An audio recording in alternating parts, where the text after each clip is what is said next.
Hello, my name is Abdurrahman Kesan from Kesan School of Language.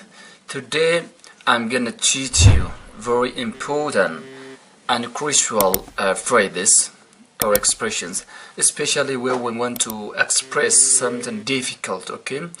Let us see one by one. And the first one is concerning the deceptively difficult, okay? Hojiin tokko salphaa miti yookaan immoo baay'ee ulfaataadha jennee yeroo ibsuu barbaanne jechuudha. Hojiin tokko akka ati ilaaltu kanaa miti baay'ee ulfaataa bari yookaan immoo ni ulfaata jennee karaa ittiin ibsinu jechuudha. Concerning the deceptively difficult, okay? Ulfaata jennee karaa ittiin ibsinu keessaa phraseewwan amma dhiyeessinu kana keessa kan barbaadamen ibsamuu ni danda'a jechuudha. The first one is it is not as easy as it seems, okay? It is not as easy as it seems. Akka laaltu kanaa miti bar akka fakkaatu kanaa miti yookaan immoo akka laaltu kanaa miti wantitiin ulfaata wantichi yookaan guddaadha jennee yeroo ibsinu fayyadamna jechuudha.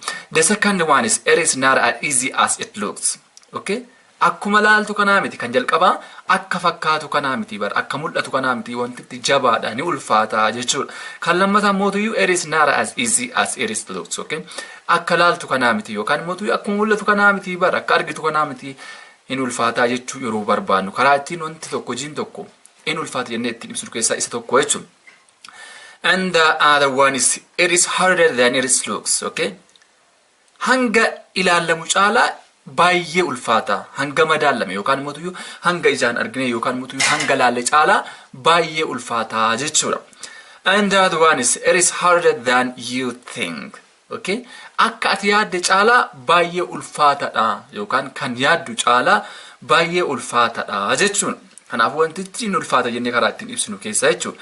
Easier said than done. Ka jenne caalaa ka hojjetantu ulfaataa jechuudha kun. Ka jedhame caalaa ka hojjetame baay'ee ulfaata yookaan immoo baay'ee ulfaataadha karaa ittiin jennu jechuudha. The other one is it is surprisingly difficult. Akkaan bar malee gar malee ulfaata jechuudha. Akkaan ajaa'ibsiisaa ulfaata malee sirriitti ulfaata jechuudha.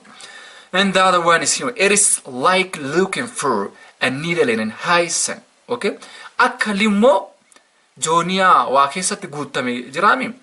Jooniyaa waa keessa guutame yookaan marga ta'uu danda'a, galabaa ta'uu danda'a, fiinoo ta'uu danda'a. Wanta galabaa kana keessa guutame kana limmoo keessa barbaaduuti jechuudha. Okay, limmoo achi keessa barbaaduuti maal jechuudha? Baay'ee ulfaataa jechuudha. Jooniyaa guutuu kan fiinoos ta'uu danda'a, galabaan ta'uu danda'a, bullaadhaan guutame keessa limmoo barbaaduun baay'ee ulfaataadha galabaa keessa jechuudha. Akkas jechuudha. Kanaafuu maal ibsaa? Baay'ee ulfaataa jechuu ibsa. The last one is it is really challenge. Dhugamatti baay'ee dadhabsiisaadha yookaan immoo baay'ee ulfaataadha jechuudha. Kanaa sagantaan kana asumarratti goolabaa jechuudha.